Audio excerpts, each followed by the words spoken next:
Hi, everyone, and welcome to our final session of this three-part workshop on race with Dr. Brenda J. Allen. My name is Stephanie, and I am the event coordinator for Boulder Bookstore. And thank you all so much for signing up for this workshop and for being with us tonight. It is with your support and your book purchases that we can bring you things like this, so thank you so much. Professor Emerita Brenda J. Allen retired in April 2019 as the Vice Chancellor for Diversity and Inclusion and Professor of Communication at the University of Colorado, Denver, and the Anschutz Medical Campus. During almost 30 years at the university, Professor Allen developed a track record for scholarship, teaching, service, mentorship, and training. Among her numerous publications is a groundbreaking book entitled Difference Matters, Communicating Social Identity. She is working on a third edition. She also is developing a global online course on inclusive leadership for Coursera. All right. All of that. In terms of the so what, now what? And I especially want to thank the owner of the Boulder Bookstore, Helena Boduc, for her vision for this series. She found me out of the blue and invited me to do this. And I'm so glad that I said yes. So as I said, we're going to continue what we've started, take a look at where we've been. First, we looked at what is race, and then why is race relevant to everyone? Today is so what, now what? And you see here what I'm planning for us for this evening.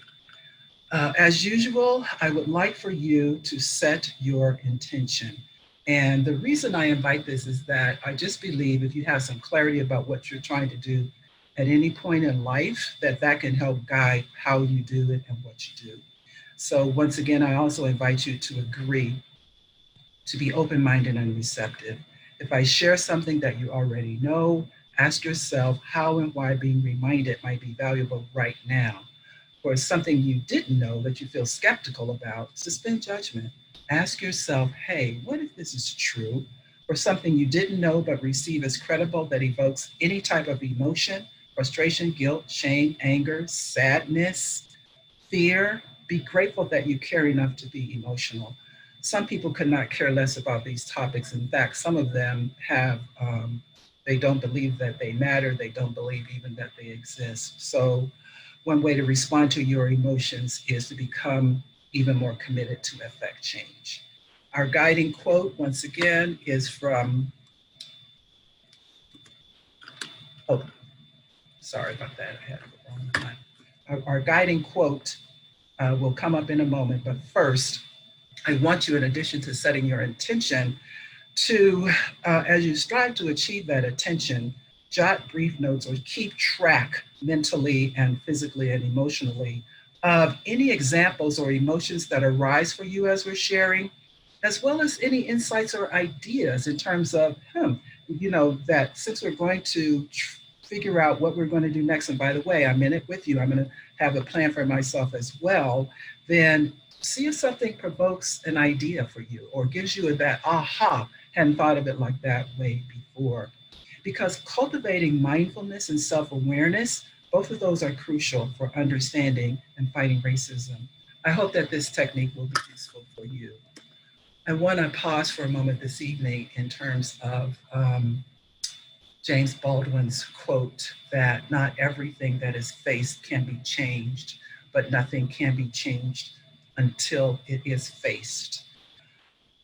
I believe that one of the challenges in terms of why it's taken so long for this country to have this momentary, and I'm concerned that it's momentary, lots and lots of people being concerned about race and racism. And part of it is because I think sometimes when, especially white people, get a sense of what it really is or could be, then they turn away. Then they say, oh no, that's too hard. So I just invite all of us to think about the significance of this quote. So for this evening, we start with so what? So what?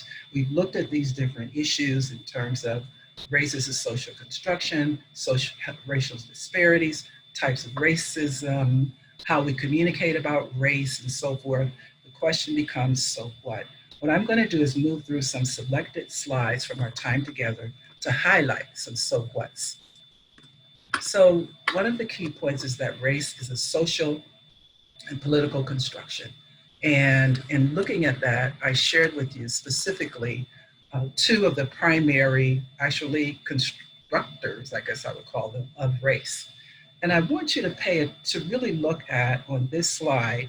This is what Linnaeus wrote.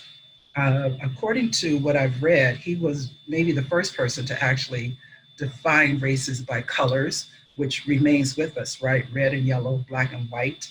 Now we have brown as another part of that color scheme. But look as well at the features and characteristics that he attributed. And look, for one, at how many more he has for Black, and how most of them are negative. Are all of them negative? Yeah. And how those kinds of stereotypes and assumptions about Black people persist, even as, if you look at what he has for Americanus, red, right? Zealous, stubborn, painting himself with red lines, regulated by customs. For Asiaticus, severe, haughty, greedy, ruled by opinions. I mean, and then when you look at for white, primarily, I would discern as positive. So I just want you to just think about how powerful that is, and then look at the next person who was one of the key persons who constructed race, and how he basically declared, I've allotted the first place to the Caucasian because this stock displays the most beautiful race of men. From there, we took a look at how the US government, via the US Census, has helped to maintain and uphold race as a social and political construction that, for the most part, helps to maintain white supremacy. Even as at some points, I believe the US Census Bureau has genuinely tried to be understanding and responsive to what persons themselves, when it comes to race, what categories they might prefer. But this reflects structural and institutional racism within society. And if you didn't attend that first session, I strongly recommend that you do. And also this website is just phenomenal. The way this is set up, if you hover over the different shades and so forth there, things pop up that give you some background information. Remember, I asked you the other day, as you look across, if you recognize that each of the boxes is color coded for a racial identity that the Census Bureau requested. And I asked you then to see which colors are there any colors that you see across all of the time? And if you can recognize color, you'll see that it is orange and blue. That orange and blue represents Black and white. And white was changed slightly only once. Versions of Black have changed across time. I think that's also telling in terms of who got counted and how they got counted from the beginning of counting people in the United States. I also shared a wide variety of laws that demonstrate how legal institutions, how governments, city, state, the US government, et cetera, how they created laws typically for the convenience of white people. Typically because white people, either it was a matter of, okay, we can let you in so you can do work for us, or no, we don't want you anymore because you're taking our jobs, et cetera. This one was particularly striking for me, first of all, because I didn't even know about it.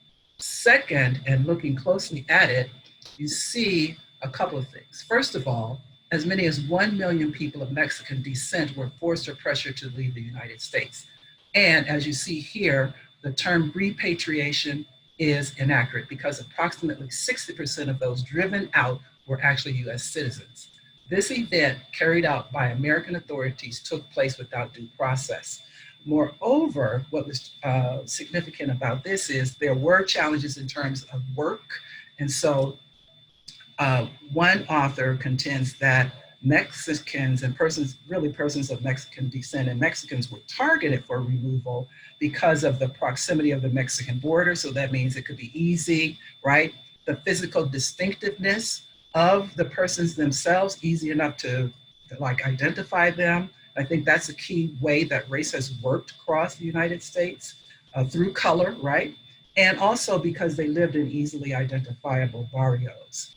So also what happened at that time for the 1930 census, Mexican was used for the first and only time as a race category. So what happened then is, so I went back and looked at this yesterday. Why was it that just that one time? So some people say it's because that repatriation, they could figure out where these persons were and force them out.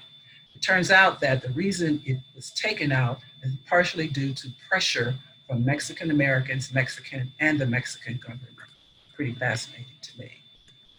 Another point that I made is how important it is to understand that racial ethnic groups are heterogeneous, even as there's a tendency to lump us all together.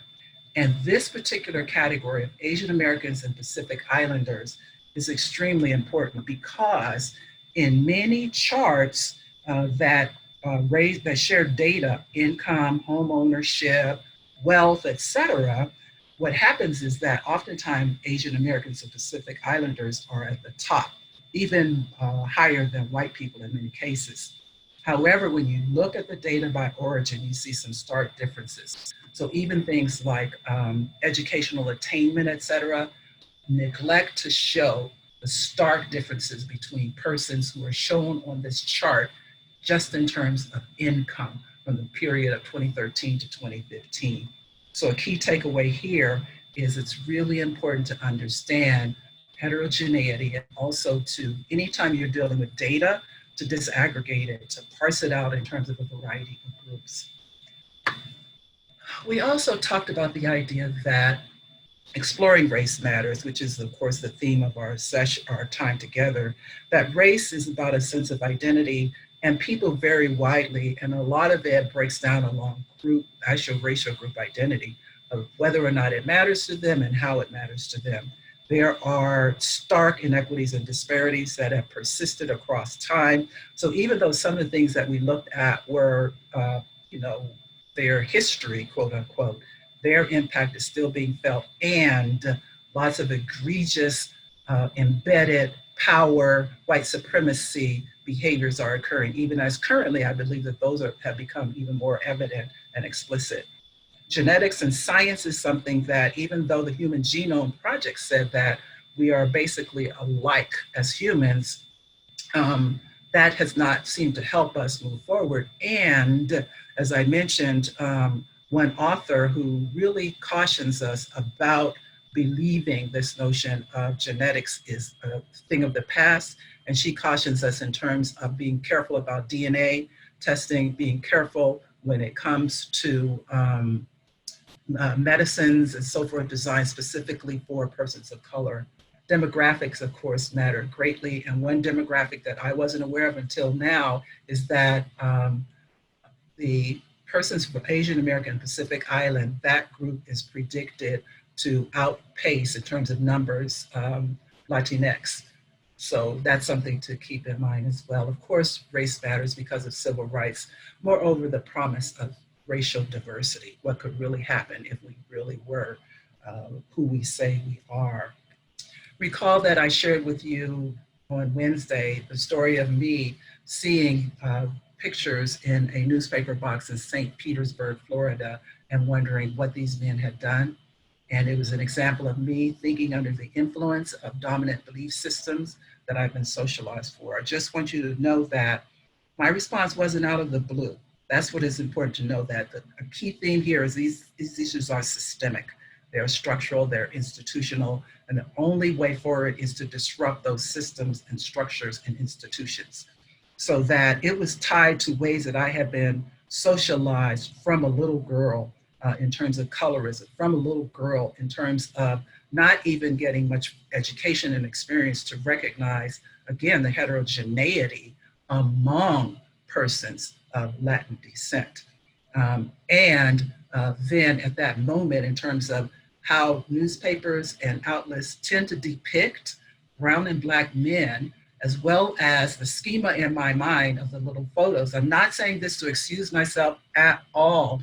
I'm saying it to stress the point that we individually behave based on how structures have socialized us toward white supremacy. And speaking of that, we talked about racism being systemic, structural racism, institutional racism, internalized racism. personally mediated or interpersonal racism, anti-Black racism. And of all of the charts and data that I showed you, I decided as we do this quick review to highlight this one from the Centers for Disease Control and Prevention, because it is a brilliant example of structural racism and institutional racism.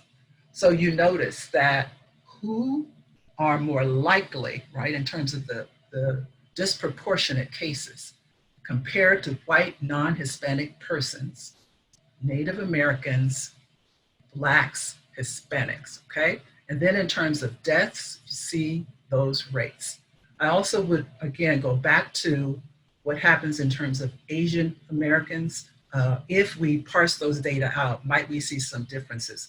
That, as the chart notes, race and ethnicity are risk markers for other underlying conditions that impact health. And I want you, as you look at these, to consider, what are the institutions, what are the structures underlying socioeconomic status, access to health care, increased exposure to the virus due to occupation, that is, being frontline essential and critical infrastructure workers. And in many cases, I would imagine almost having to choose between, do I expose myself and my family to illness, or do I not work and we can't eat? So I just want to stress this point about the systemic nature and about implications that go all the way back to, especially, particularly in the United States, of how it was designed and developed, and who was in charge and how the supremacist notions really prevailed and continue to prevail. So we're talking then about racial equity. And notice that means if one's racial identity no longer predicted in a statistical sense of how one fares. And so this means that we have to eliminate policies, practices, attitudes, messages, et cetera, that reinforce differential outcomes or fail to eliminate them. From there, we took a look at this notion of social identity. As you recall, that's one's sense of oneself based on belonging to or being perceived to belong to a particular group.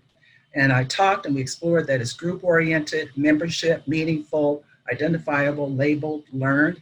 And I invited you to think, could you list 25 social identity categories for yourself based on that definition? And I gave you my 25, and I probably could add about 10 more to them. I invite you to try this exercise and to as you try it, to understand that there's more to every single one of us than meets the eye, even as what meets the eye matters.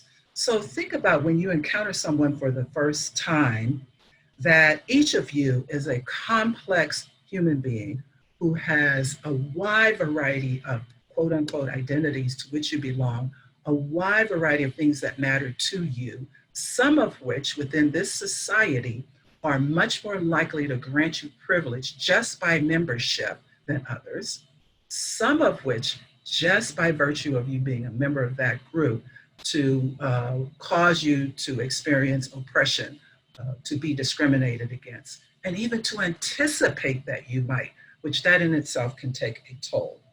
So as you think about this notion of who are you, recall that I shared with you intersectionality.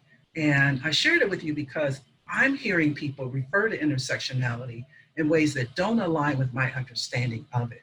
It seems to me that sometimes when people talk about intersectionality, they're actually talking about overlapping identities, whereas this means they overlap with more than one non-dominant social identity category. And you saw a young woman who talked about how that mattered to her.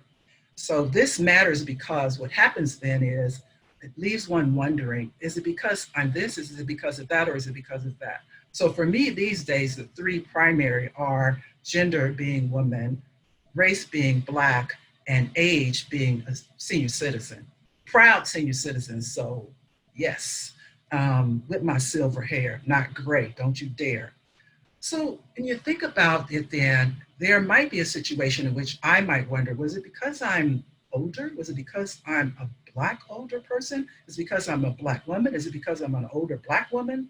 And so this then contributes to a specific type of systemic oppression and discrimination that an individual might experience. Pretty fascinating if you haven't studied it, to think about the implications and also to think about how it all matters to your life. This evening, I want to share with you another person who will share with you her experiences. I will let her speak for herself. My name is Judith Leblanc. I'm an enrolled member of the Caddo Tribe of Oklahoma, and I'm the director of the Native Organizers Alliance. Race and gender. Race and tribal sovereignty. We're made to feel as though we're insignificant, we're disappearing, we're not an important voice. I think the struggle for our culture, our language, and being recognized as an important part of the fabric of the U.S. is critical to our identity. Indian people didn't have the right to vote in the United States, into the early 70s. I mean, states resisted giving Indians the right to vote.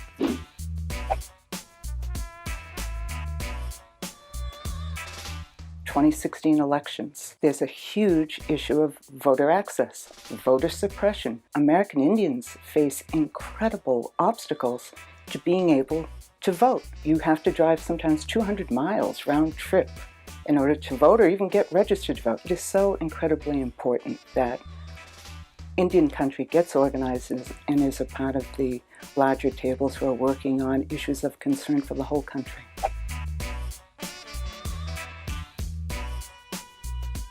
If families decide they want to live in a city, they should be able to get health care, housing, and education as though they were living on an Indian reservation, to be guaranteed it. Now, I'm not able to speak my tribe's language. My mom was the last generation of people who did, but barely. My mom's generation was the boarding school generation. The connection to language, to the land, is critical in our identity. The further away you are from your language, the harder it is to maintain cultural traditions. The sovereignty that is inherently a part of every American Indian's outlook, whether you live in a city or on a reservation, has to be recognized. It's the only way forward. Many different tribes have very strong matriarchal societies, and traditionally women have played kind of a central role in the development of culture and traditions in a number of different tribes. But what we find, even in the 21st century, American Indian women face incredible levels of violence, domestic violence, violence on the streets. There are many, many missing women that the police departments in North America don't even bother to search for, and many unsolved murders. And a majority of the violence that Indian women and Native women face is from non-Native men.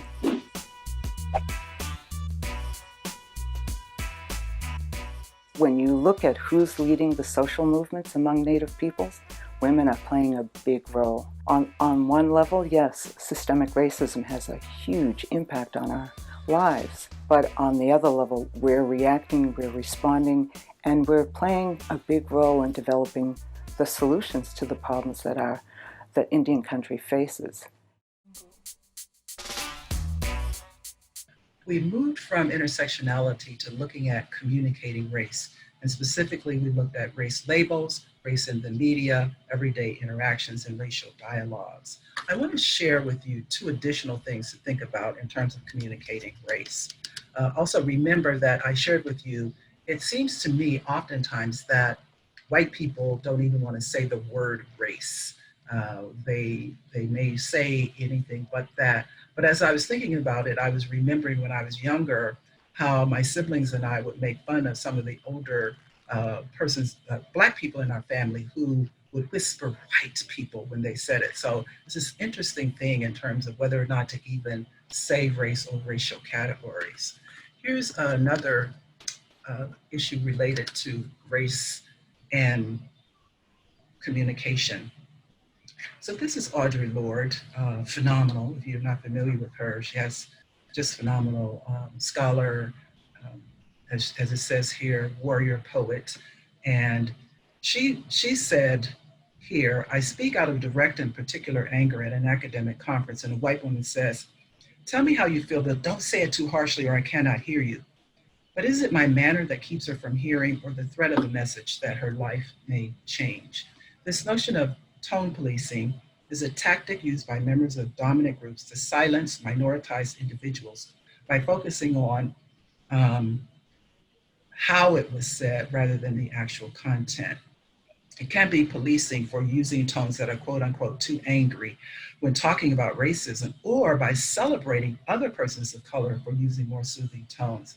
I have witnessed this in professional settings. It's really interesting, including a common reaction is to say that they feel attacked, or the language you're using is making me feel ashamed. Just think about, to ask someone to talk about pain without expressing emotions is not only unrealistic, but it is inhumane. And this attempt to center it back to whiteness is yet another example of white supremacy. One more thing, a couple of race labels to consider. One is BIPOC, which is Black, Indigenous, and People of Color. If you hear that phrase, it's a relatively new way to describe people of color in ways that, and for one, can acknowledge indigeneity, but also recognize Black, in this case, as really being clear about the notion of Blackness, as well as people of color in general. So that's BIPOC. Just as is the case for any labels and so forth, whether or not and how people understand and agree with them is going to vary widely. Another race label is Latinx. And Latinx is actually a gender-neutral name that's used instead of Latino or Latina, which reflect a gender binary. And it's very similar to other movements for gender neutral nouns, and to also acknowledge a gender spectrum. But notice here that most, and it's interesting that they say Latino adults, right? Most persons have in that racial ethnic group haven't heard of it, and few of them use it. The Pew Research Center provides some additional data, fascinating data in terms of who among the Latinx community actually use it. Then we talked a bit about racial dialogues and how they show promise for ways that interracial, cross-racial groups can begin to heal, and not only begin to heal, I would trust from that, actually work at breaking down structures, work at dismantling white supremacy. So that's it in terms of a so what, a look back with me pointing out a few things that I want you to especially take away. I wish we had time. I'd love to hear from you in terms of what you are taking away or have taken away. Now I'm going to actually send you all to breakout groups. And you're just going to have 3 minutes for a round robin. And that means introduce yourself, just your name, not your autobiography. I know some of y'all out there. Briefly share what has been most striking to you as part of this series. Don't elaborate, at least not yet. If everyone shares before the time is up, then feel free to talk among yourselves. Welcome back, everyone.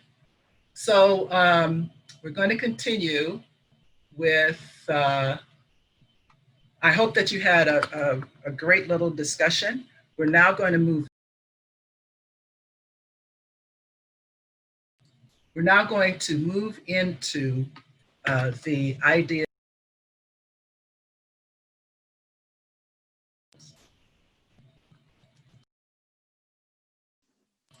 Okay, now I'm ready. So we're now going to move into.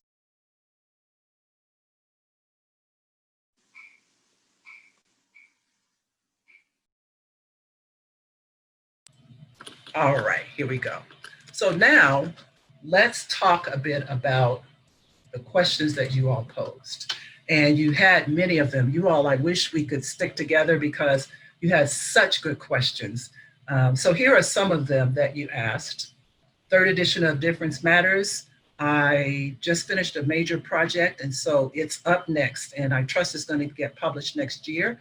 And for any of you who have been part of this event, if you listen carefully, if you send me an email and you put 3DM in the subject line, I will be sure to give you a copy of the third edition as soon as it's hot off the presses. So, and you'll see my email at the end of this presentation. I will give you a free copy of the third edition of Difference Matters. In the meantime, if you visit my website at the beginning of October, I'm going to really refresh it and update it with some of the information that stems from this experience, as well as other things that I have been doing. In terms of some of the other questions that were posed, resources on how to handle racial battle fatigue, I found some fascinating resources that are primarily on college campuses. And one of the key things I observed about that was that the resources should start with the institutions themselves trying to disrupt racism, as well as being thoughtful and open-minded and an understanding about what BIPOC students, faculty, and staff are facing. And that includes the kinds of counseling they provide, if they provide it at all. That includes looking at their policies, et cetera. So some of the pieces that I found, I appreciated that they went directly to structural, systemic, institutional issues. They also, however, talked about ensuring that students, and again, that was primarily the focus, but others talked about helping people in terms of their self-care. I would add to that to be sure this notion of type of self-care that is also culturally responsive. So that's an answer there. I want to go to this particular one quickly because we have a guest speaker, I guess I would say. So one person said that that person was unfamiliar with this term, and this was from an act that I presented on Monday. And another person said, in reference to the act, I feel that the name can be a teaching tool to the prevalence of overt racism in that time and how inappropriate it was, and to include the word and use it to teach us about how inappropriate it is. Then my good sister scholar, Dr. Deborah Wilcox, emailed me to say she wasn't sure of what I was talking about, but she says if a law has been given a specific name at a period of time in history, that is in fact the name of the law or policy. Example, Jim Crow laws. Black people may not like the term, but it was given that term to demarcate discriminatory and oppressive laws at that period in history. And she said, I hope my feedback is clear, and it is, my beloved sister. As a society, we cannot change the names of old historical laws and policies. Hopefully, as we move forward in this current social justice fight, that as a society, we will name contemporary laws and policies using inclusive and deserving names, such as the John Lewis Civil Rights Act of 2020. At this point, my also dear colleague, Dr. Archana Patik, Stephanie, is there a way that you can unmute or Archana, are you able to talk? Yes, I can unmute. Thank you, please. So Archana is going to share a few thoughts with us for a few minutes about this topic. So the word coolie actually is a Hindi word, and it refers to people of lower caste who are usually unskilled labor. It has derogatory connotations about one's caste identity, one's cleanliness, and clearly one's access and rights into society based on caste identity. There's a huge movement throughout India that's been there for a very long time, but has resurfaced, similarly to racism in the United States, that looks at casteism and pushing back and creating anti-caste moves. And so when Dr. Allen and I talked about this word and the use of this word, my response to her was that I am of an upper caste. I am Brahmin. And so I am positioned similarly to the ways in which white people are positioned in US society when it comes to race. And so whether or not this word is appropriate or not isn't something that I get to decide. This is a word that has been used to dehumanize castes of people in my society. And they're the ones who get to tell me how I use that language or don't use that language. It's not a word I would ever use. And even though I know I said it just now to define it, it's important to me and in my own community that I push back on on those of us who identify as upper caste from ever using it, even to explain its negative connotations. Thank you so much. And colleagues, I hope you can see what this demonstrates. First of all, thank you for the education, every single one of you who contributed to this. And it demonstrates the complexities of naming, demonstrates the complexities of identities, as well as the hierarchies that are in place. And I would say there's not necessarily a right or wrong answer. What matters is conversation. What matters for me typically is I'm going to lean more towards the persons or groups in the non-dominant position. So you had other fabulous questions that I don't have time to address because I really want to get to some time for you all to develop some of your own action plans. But please know that I have thought about them and have some ideas. Some of them are really hard questions. For instance, is it possible to create a post-racial world? And someone else talked about, wow, how embedded these systems are of white supremacy. Can we disrupt them? I say we've got to try. I'm sure it's not going to happen in my lifetime, but we've got to keep on trying. This one about when I was a teacher, a person said the platinum rule didn't work with the girl who was the object of racist comments, but said she didn't mind. I said, I minded that it's not okay to put people down, period, especially not racist comments. So to this idea of the platinum rule, do unto others as they would have you do unto them, it's like any other tool or technique. You want to use it according to the situation, not something that you use all the time. And in this case, it seems to me very similar to what I was saying earlier, that, you know, some people, it's okay if you call them or you say the N-word around them. To me, it is unacceptable.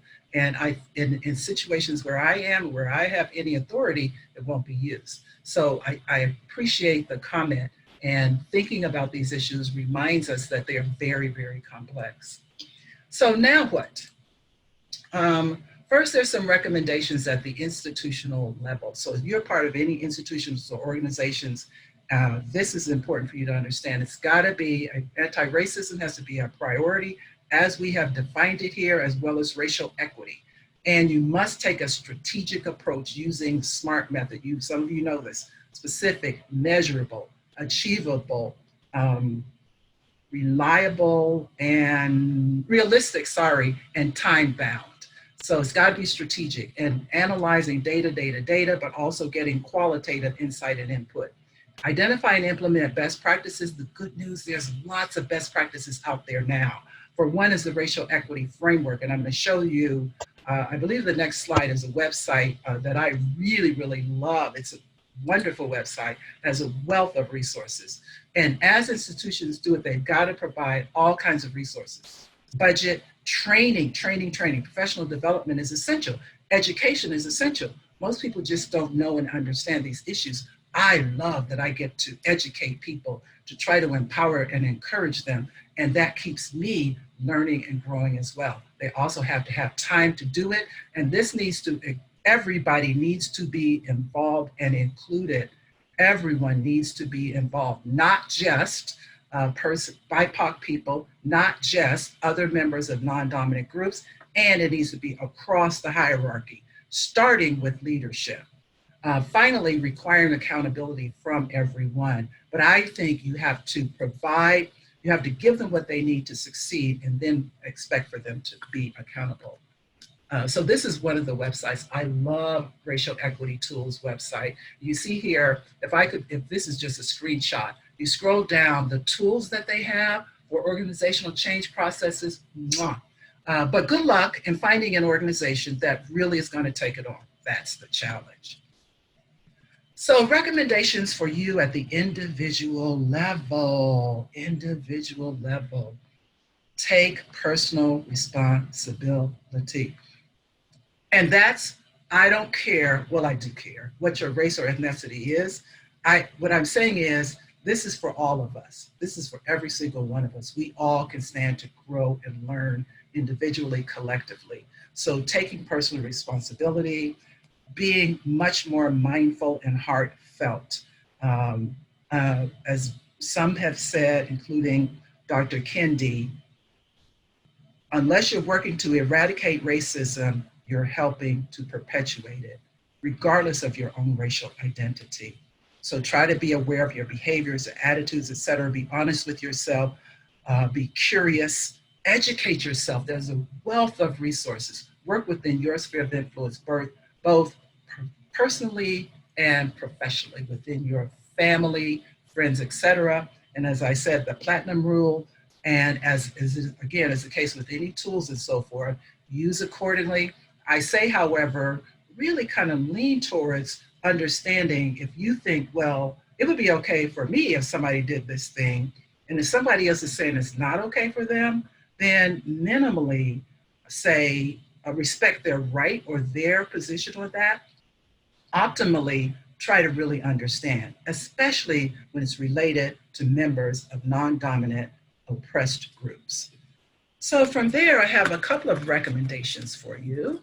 One is Me and White Supremacy. I actually kind of speed read it last night, and I love it.